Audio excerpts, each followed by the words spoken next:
opinions expressed are those of the show host, not WPSL or WSTU or EXP Realty. Any reproduction or reuse of this program without the written consent of WPSL and STU is strictly prohibited. And now, welcome to My Dream Home Radio Show. Your chance to find that dream home and a promised $30,000 home on Indian River Drive. Eileen Simons and Paula Brady. No such promise. I'll say that's definitely a dream. That would be your dream home. How you guys doing? Very We're doing well, thank good. How are you doing, Greg? We're doing okay. Doing okay. So much for that disclaimer. you. That won't get you in too much trouble. I'll say you must have been dreaming when you heard that. Yeah, right. So dream can be interpreted in a lot of ways, huh? Oh my, yes, yes. So how was your weekend? Weekend was busy. Busy. Good. A Always little busy. cool, but busy. Yeah. Well, Yes, you're used to there are- that. You're a Midwesterner. Yeah, well, you know, I That's why you overdressed- left the Midwest. overdressed Right. again today because when it's cool in the morning, I enjoy putting on those old winter clothes. But then by the afternoon sun, of course, you're wishing you had half of Yeah, them I got off. my Boston sweater on. So. I know. But I'll be going to IRSC this afternoon. So their gym is about 38 degrees, whether Whoa. you like it or not. You'll be Oh, glad wow. you have it You'll on need there. that. Oh, Yes. Yeah. Yeah. Yes. For sure. So I brought some information about the Federal Housing Finance Agency out of Washington. They wanted to make sure that everyone knew that, let me back up a little bit because originally this program was set for 2018 to 2020. And it's from the Federal Housing Finance Agency. And they announced that single family and multifamily affordable housing goals for Fannie Mae and Freddie Mac will remain unchanged from the one set from 2018 to 2020. So this will carry through 2021. And it goes on to state that affordable housing goals for single family homes are 24% of mortgages purchased by the government-sponsored enterprises, which are loans from the banks to increase the lender's liquidity, must be for low-income borrowers, and the low-income refinancing goal is 21%. So everybody who complains that nothing is done for low-income housing, this disputes it, basically. The goals require 14% of mortgages to be for homes in low-income areas, and 6% of mortgages must be for very low-income borrowers. In multifamily lending, 315,000 rental units financed must be affordable to low-income families, and 60,000 units must be at very low income levels, the release said. And that's new multifamily properties. That doesn't count ones that already exist. So they first proposed this rule in July of 2020, and we're waiting on information about grants and also to get commitments from big companies that would be participating in this. But since they're doing better with that now, they are extending this through 2021. The current estimates of the costs are over $6 billion and $4 billion due to forbearance defaults, $1 billion due to the foreclosure moratorium, $1 billion in servicer compensation and other forbearance costs.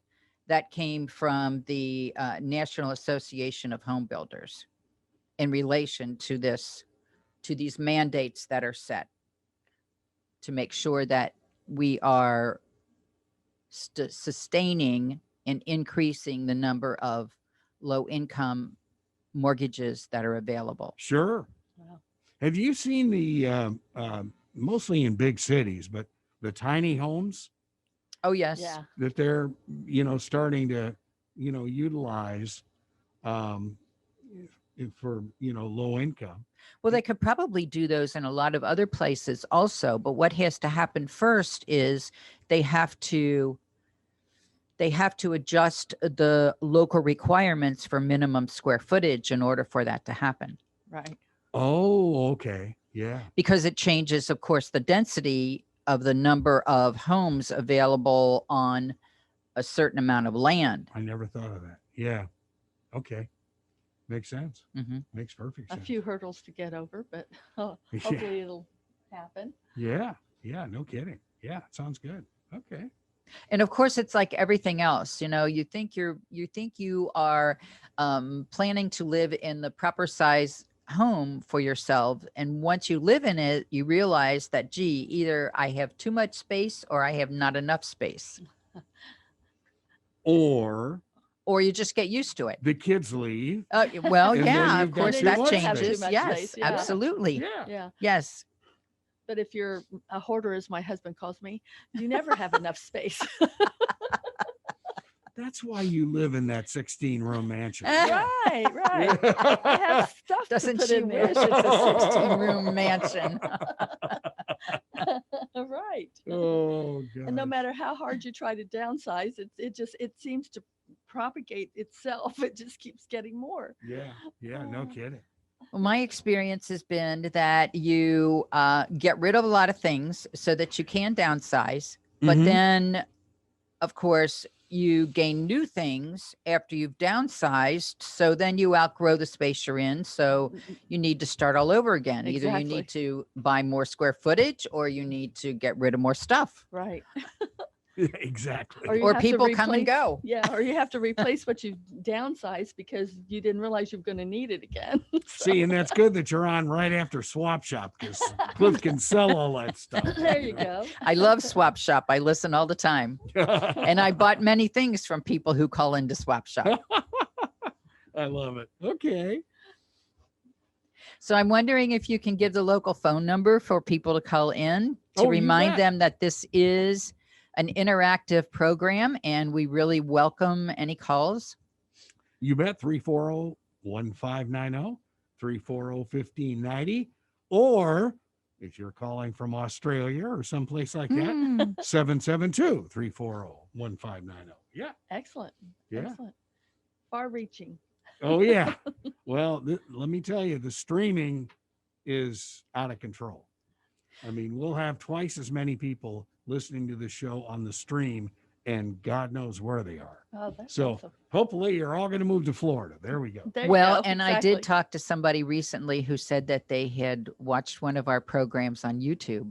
So I Yes. was very pleased about that. Oh, yeah. We are reaching more than local people. That's great. WPSL TV has more than 1,200 shows up on YouTube. So Wow, that's yeah. excellent. over the last, 7 or 8 years, I guess. Mhm. Yeah, Right. Yeah, That's it's that's cool.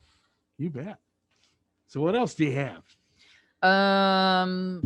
Well, Paulin and I both have information that was, and obviously they thought this was very important because it was published through the Florida Realtors as well as through National Association of Realtors.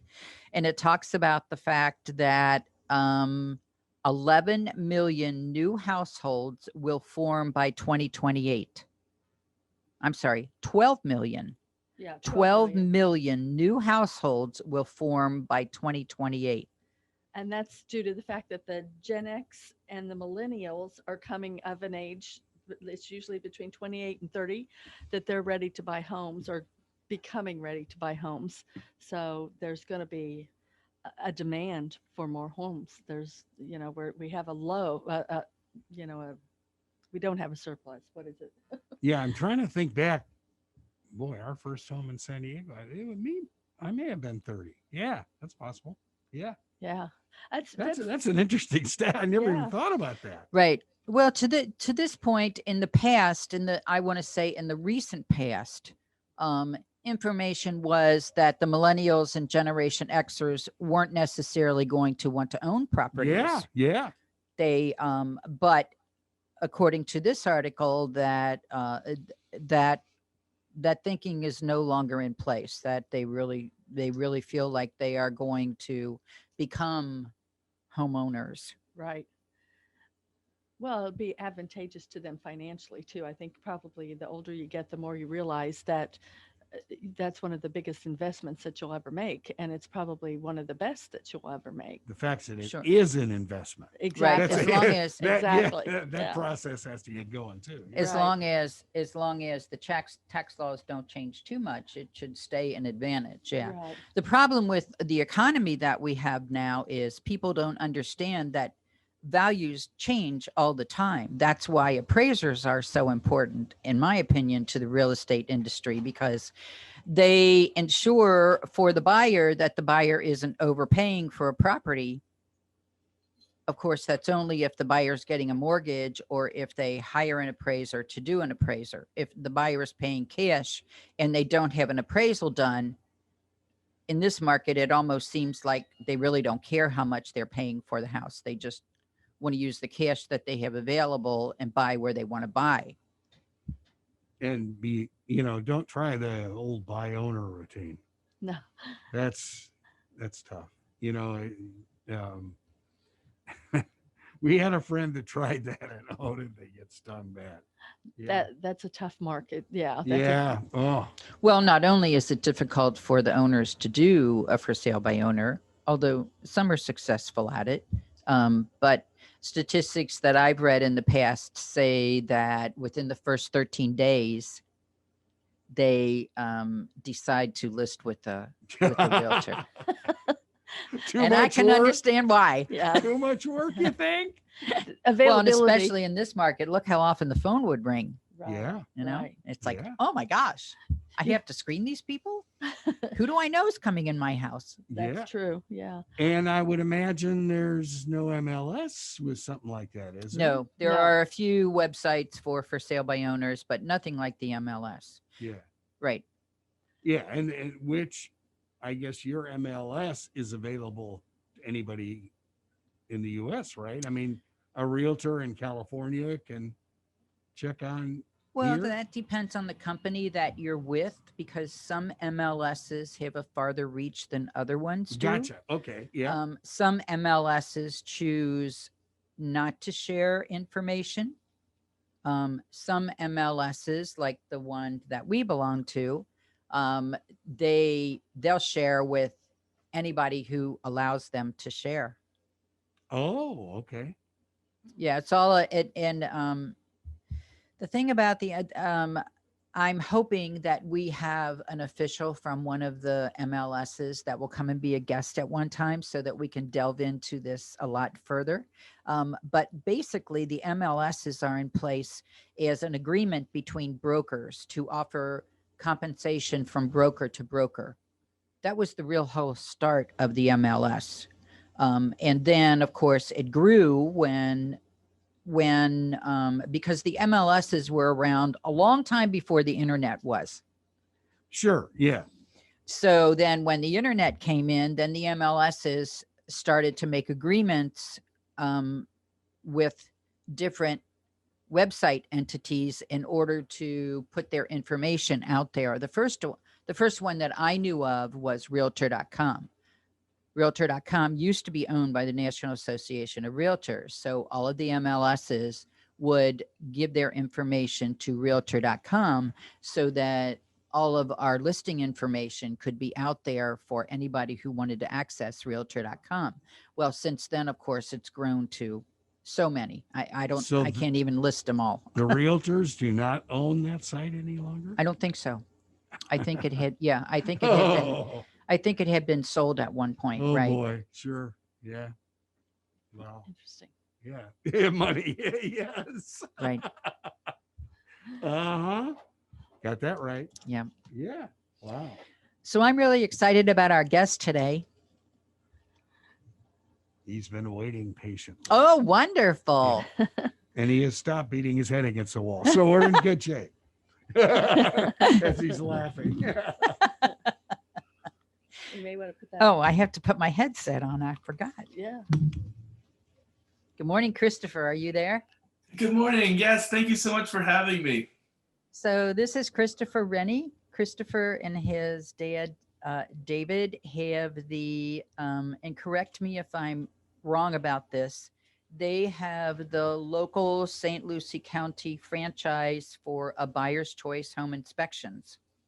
That is correct, yes. I've known them for several years, know them to be very reputable and very responsive to customers. So I was very pleased when Christopher was able to join us today to be our special guest. His dad, Dave, is in a national meeting today, so he's not available, but Chris is certainly here with us. So welcome, Chris. We're really happy you're here. Awesome. Thank you so much. I'm glad to be here. So can you give us a little bit of general background, how you and your dad got started in this business? Sure thing. We actually got started back in 2016. So we have been in business now for about 5 years. We're actually transplants from the Northeast, like a lot of people down here, initially from Pennsylvania, then we moved to New Jersey. And then my dad moved down and I was living up in New Jersey. I was working for corporate banking at the time.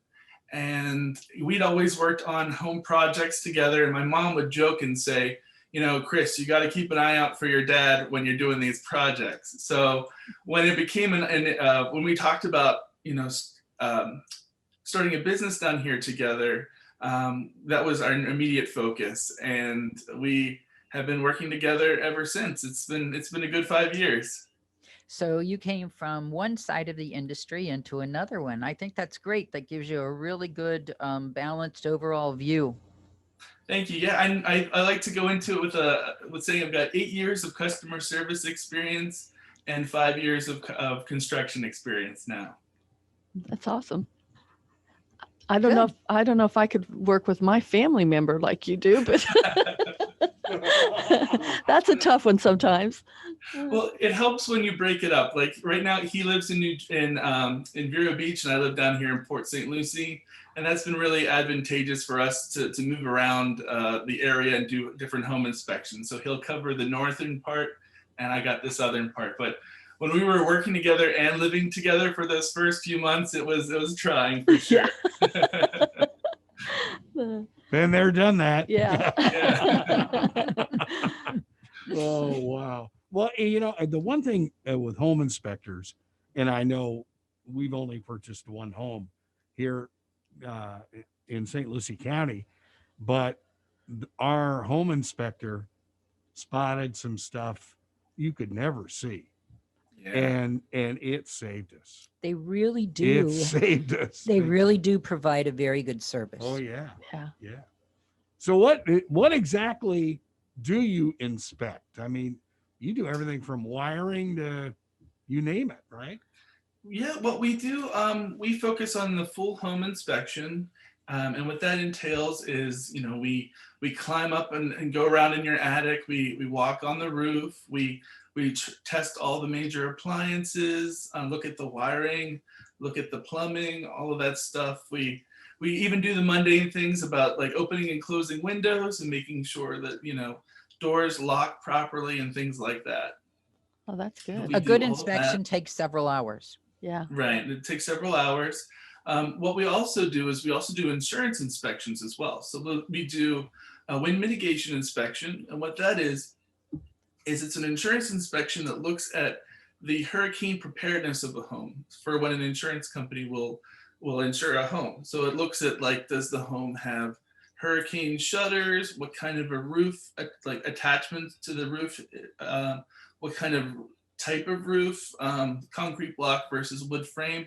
It factors all of that stuff into giving you a discount on your hurricane insurance. And another insurance inspection we also do is called a 4-point inspection, and that's similarly a insurance inspection. And it really lets the insurance company know what kind of liability they have when they insure your home. So with a 4-point inspection, it looks at the roof, the electrical system, the plumbing system, and the HVAC air conditioning system as well. So we do all 3 of those inspections in-house. And then we actually subcontract out different inspections as well. So we ourselves don't do termite inspections, but we do work with termite inspection companies that we integrate with, so they offer those inspections at the same time that we do our inspections. We also work with a septic inspector, well inspectors, anything you name it, we can subcontract out as well.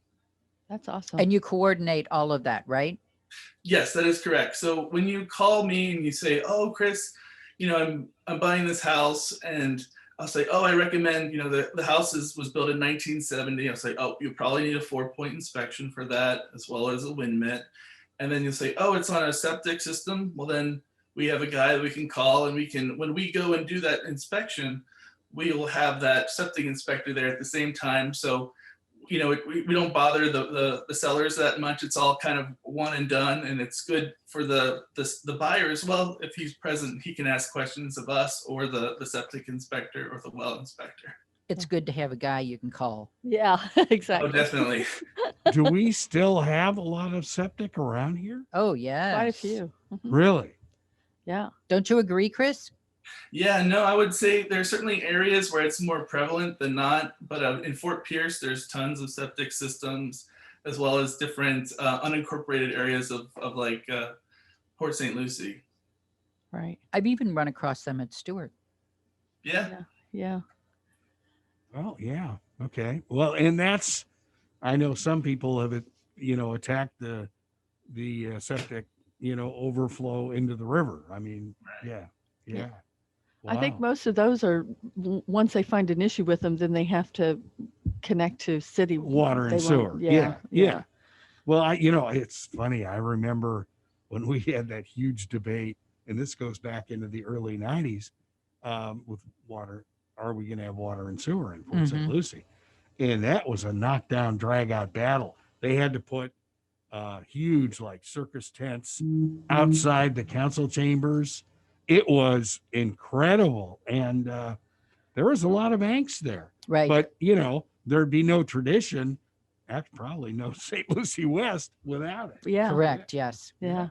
That's amazing. It's very difficult it's very difficult for people to understand when they have to make the transition from rural to not rural, because their community is growing so much. And, as far as they're concerned, it's been fine and well and good all these years this way. But if their area is going to grow, then they almost have to at some point decide to bring well and septic in. Sure. I mean, bring water and sewer in. Right. So, Chris, how do we get in touch with you? Well, you can give us a call. Our phone number is 440 410 I'm sorry, I'm sorry, give you the wrong number. The correct number is 772 410 4616. You can always call us there, or you can book with us online or on our Facebook page. We're ABCHI South St. Lucie, and that's a buyer's choice home inspection.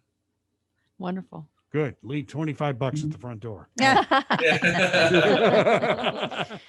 Chris, I also wanted to talk a little bit today about things that, because I think there's a lot of misconception out there.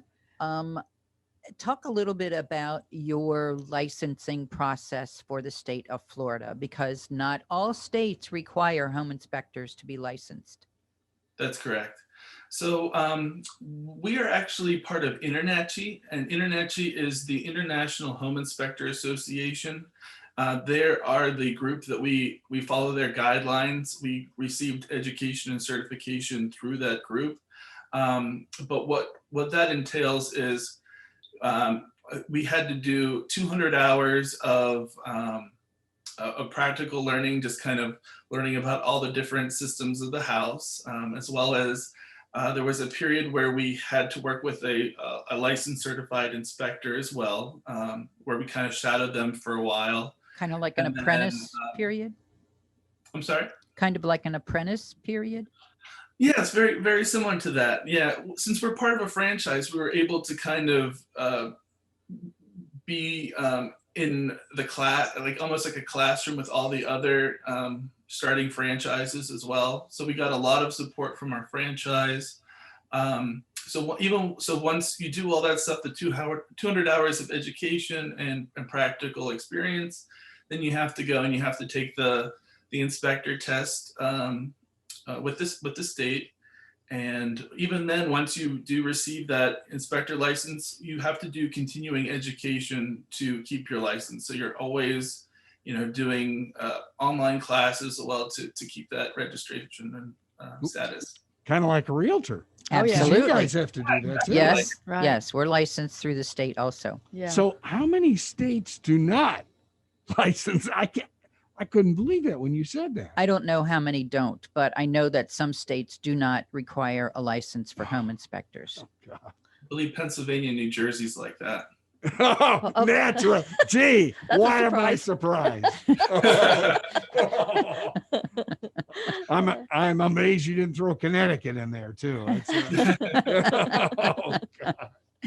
I also wanted to ask you about one other thing, Chris. I remember having a conversation with your dad one day about why you didn't offer to do repair services after an inspection. Can you talk a little bit about that? Certainly.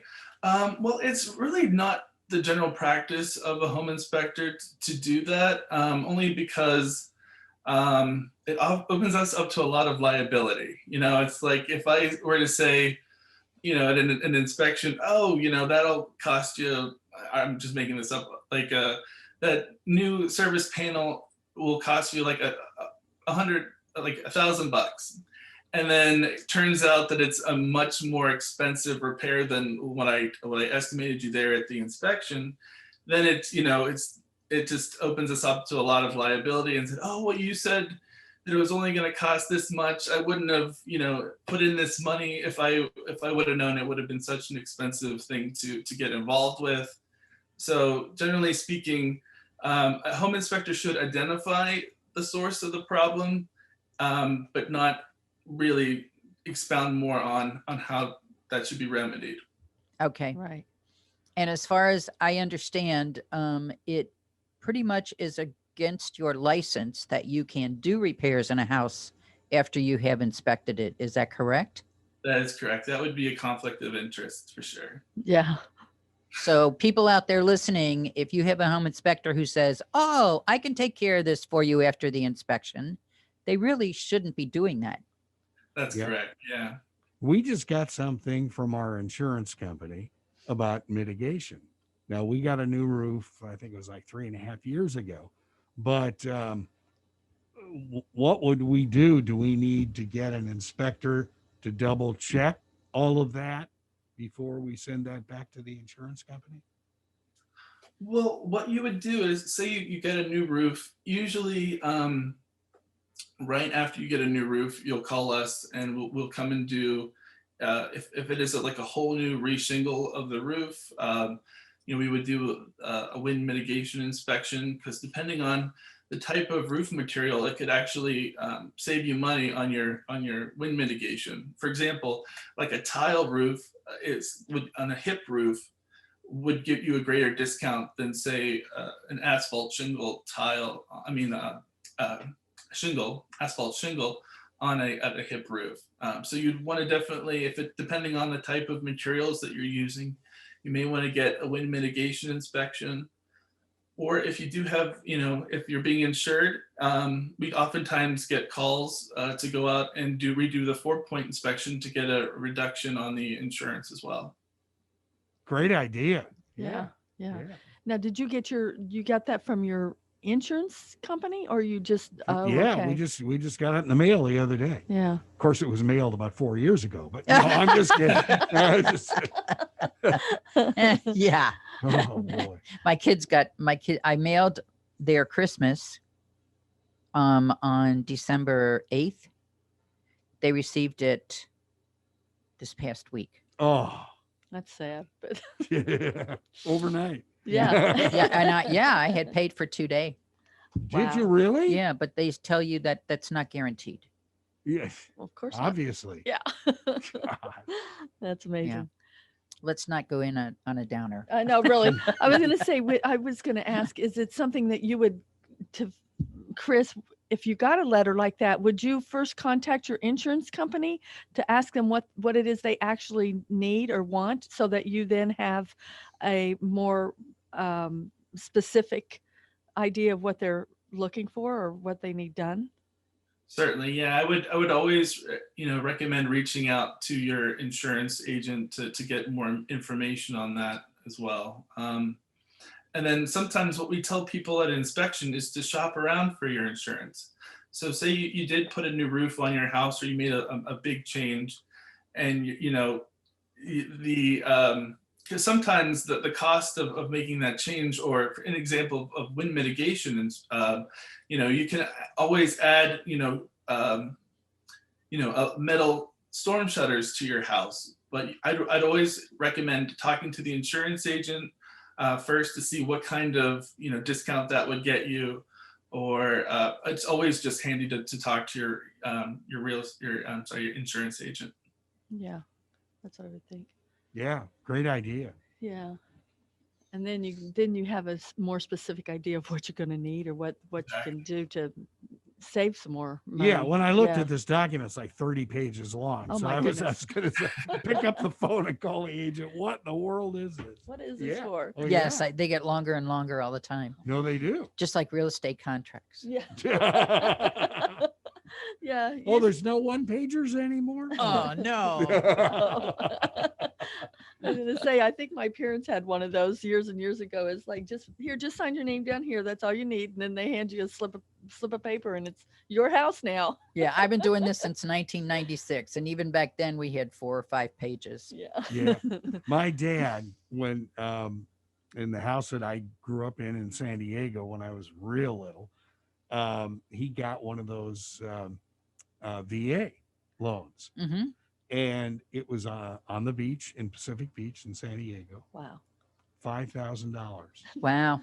Amazing. and the whole thing was a postcard. Wow. I still have it. Were they That's 100% loans back then, too? Yes. Wow. That's amazing. Yeah. It is. Yeah. You think $5,000? That house, I was talking to somebody in San Diego, just sold for $1,750,000. Uh-huh. And it's tiny. I- It's just I was tiny. going to 900 say it's square probably a feet. shack, right? Yeah. Well, it was like a little cottage. Yeah. 1 bedroom, That's phenomenal. 1 bath. It was like, you got to be kidding. Wow. Yeah. Amazing. Yeah. So, Wow. Chris, if you could leave us with one message today, what would that message be? I would say it's always a good idea to get a home inspected. You were talking earlier about it being an investment, and it is very much an investment. And for the price that you're paying for a house, it's very minimal to have that home inspected. And it's a good way just to make sure the home is safe and that you're protecting that investment. And is there anything to, let's say somebody owns a house for 10 years and they really haven't had too much work done to it, but now they're thinking about making some changes, making some updates. There would be nothing to prevent them from calling you to say, I've been in this house a while and I really haven't had anybody look at it, but could you come and do a thorough inspection for us? Certainly, I'm glad you brought that up, because we do what's called a pre-inspection, and it's just what you described. We kind of go in, and usually we work for the buyer, but in this case, we work for the seller to proactively go through, pretending like we were doing the inspection for a buyer, to let the seller know what kind of issues they might have with their house. Because a lot of times, people have lived in that house, like in this analogy, 10 years, and they're not aware of all the problems that are in the house just because they've learned to live with it at that point. So, they know that you need to lift that doorknob when you turn it and pull it just the way to get that door open. And, if you tell them it's broken, they'll tell you you're crazy because they know how to do it. So it's always a good idea to have someone like us come in, impartial person that can just walk through and look at the house and the state of the house, and let that seller know, these are some things I would address before putting it on the market. Right. Wait a minute. Have you been in our house? That doorknob thing sounds awfully familiar. We all got one, yeah. Yeah. I always Exactly. recommend a pre-inspection to anyone who's thinking That's about a selling great their idea. property. Yes. That is a great Definitely. idea. Well, you're not surprised when the buyer's inspection comes back and says, "Oh, this and this and this needs to be addressed." You pretty much know ahead of time what they're going to come up with or find, and hopefully nothing extra, but That's amazing. Yeah. gives yeah. you a gives you a forewarning or an idea of what might happen. Right. Or hopefully you were proactive enough to take To care of those take care of it, things right. before it went on the market. Exactly. Yes. Yeah. Yeah. Oh, yeah. So you And can we get see, top dollar. Yeah. Now, what about, okay, homes that were built, say, early 90s or late 80s? This was a big thing, I don't know, about 7 or 8 years ago, using what they called aluminum wiring or something like that, which something, it's not permitted now. Whatever they were using back then is not, today's code. So Actually, there are several things like that probably. Yeah. What comes to mind is what we see a lot of is a lot of people talk about Chinese drywall and things like that. Yeah. People were so aware of that, though, that most cases of Chinese drywall have already been mitigated at this point, already been repaired. So we really don't see that much of it. Another thing that might cause an issue with insurance is if you have a Challenger power panel in your house as well. And Challenger is a brand that's no longer in business anymore. So I mean, some panels they were proven to be faulty and would prone to overheat, but some were fine. Still, the company went out of business. So it's kind of a insurance nightmare to an extent if you have that. But it's something that can be swapped out pretty easily. Is it something also that you recommend, Chris? Homes that were built, I'm not sure the date, but before the Hurricane Andrew and all the roof codes were changed and the strapping and so forth. Do you point that out to people too? That Certainly, if yes. they do that, does it help? Oh, it definitely does. Like 2005 is when the latest hurricane codes went into effect, and that's where they introduced the strapping and the 3 nails, where the metal strap is set in the concrete wall, and then it's wrapped around the truss, and then it's secured with nails. That gets you a greater discount for your wind mitigation inspection as well. So we definitely point that out to the buyers. So And that is something you look at in that wind mitt, right? Exactly. Yes. right. Yeah. So if the house was built before 2005, they could make adjustments to make that their structure then safer and get an insurance adjustment on that. I believe they can. I've seen. I've not worked with these people individually, but I've received mailers from different companies that will come in and check that strapping and put those nails in for you. And I guess they work with a structural engineer. Oh, okay. I have not worked with them personally, but I think they're out there. Oh, okay. And wouldn't the roofing companies that do the re-roofing, they would know that too, right? Well, they Right. should. They should. They I mean, should. yeah. Well, and although roofing companies don't necessarily go below the I can't think of what the word is for the base of the roof, and they just change the shingles out. But they should be checking Yeah, I what would goes under think. the shingles also. You bet. Well, yeah, they would check the base like subfloor. I don't know. It's not subfloor on your roof, obviously, but there's a structure underneath that, but they don't go Like into the your decking? into your attic to check The decking, yeah, I'm pretty Yeah. sure that's what you're talking the about, decking. right? Okay, I didn't know what the term was. I'm sorry, but they don't necessarily go. A roofing company wouldn't necessarily go into your attic to check for Ours change. did. Oh, they did. Okay. Oh yeah. Okay. Yeah. I didn't Yeah. realize that. Yeah. Okay. Yeah. Well, I mean, they just, it was only a short period of time. It's a few hours, but yeah. Right. Okay. Yeah. Yeah. That's Interesting. Cool. Wow. This is amazing. Chris, can you stay on for about another 4 hours? This is great A information. lot more. Yeah. Yeah. That's amazing. So, I love this seller preemptive thing. I think that's a great idea. It seems to be gaining more popularity, which is a good thing, I think. I do too. Yeah. Yeah. And again, it's great to have a pre-inspection because it really lets your realtor, it gives them all the information when they're selling your home. And so they can really prepare for that stuff. And it really gives them that ammunition they need. Yep. Mhm. Sounds good. Hopefully, a lot of sellers will, like Eileen said, it'll be more popular and they'll do that kind of thing. So I think it would help them to know exactly what's going on too with their home and what to expect for, Right. to sell it, to put it on the market. But Yeah, I think realistically, of course, sellers, I guess we all have a rather inflated value of our properties. right. Yeah.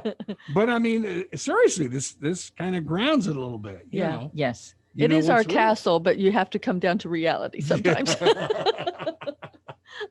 Well, And there's actually been a situation we've had that just falls in line with what you're talking about, where a seller was trying to sell the house, and had the house on the market for a long time, and it was in a market where the houses were going pretty quickly, but they couldn't figure out why their house wasn't selling. So they called us in to do a pre-inspection, and we found wood rot on the side of the house and just different cosmetic things that once they were able to make those changes, then they actually called us and said that they sold their house relatively soon after our inspection.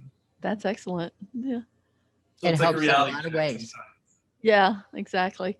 Well, because people see things like that, they don't necessarily know if there's anything of greater importance, or in the home that they're going to come up against. So they think, Right. oh, we see this. It's kind of like a flag, like, oh, what else is in here that needs to be done? well, what is there that we cannot see? Right. I mean, that Exactly. instantly comes to my mind. Exactly. Buyers want to know when they're buying a resale home, they want to know that the home has been well maintained. And when they see Right. some things like that, especially on the exterior of the house in Florida, Sure. and they think, gee, I wonder what else they haven't taken care of, Right. Right. this could be a huge Money pit. right. Well, yeah. Yeah, Yeah. exactly. Yeah, and as you were talking about the length of time to sell, it would be imperative to get, Chris and his dad involved. Yeah. Absolutely, yes. Absolutely. I think that's a great idea with the sellers. Right. Chris, before we let you go, can you give your contact information one more time? Sure. Our phone number is 772-410-4616. And we're on Facebook at A Buyer's Choice, Port St. Lucie South. Excellent. Great. Thank you so much. I really appreciate your time today. Oh, thank you. No, it's always great talking to you guys, and I love being on your show. Thank you. Thanks, Tell your Chris. dad we said hello. I will. All right. Bye now. Nice guy. Nice guy. Yes. Absolutely. A buyer's choice home inspection. inspections. Yes. Yeah, very cool. Very cool. Wow. Interesting. That was informative. Yeah, Good. I'm glad you liked it. yeah, yeah. Paula has our feature community of the week that we want to talk about before we run out of time. Yeah, tonight, I'm awake.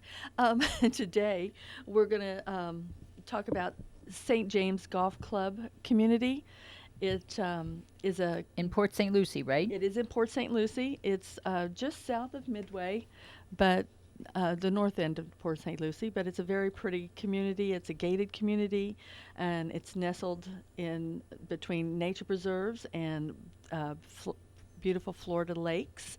St. James has secure gates, and they offer privacy and safety for the private family residences, and they actually have been built around a community championship golf course called Champion Turf Club at St. James. And that's a public course, It right? is a public course, yeah.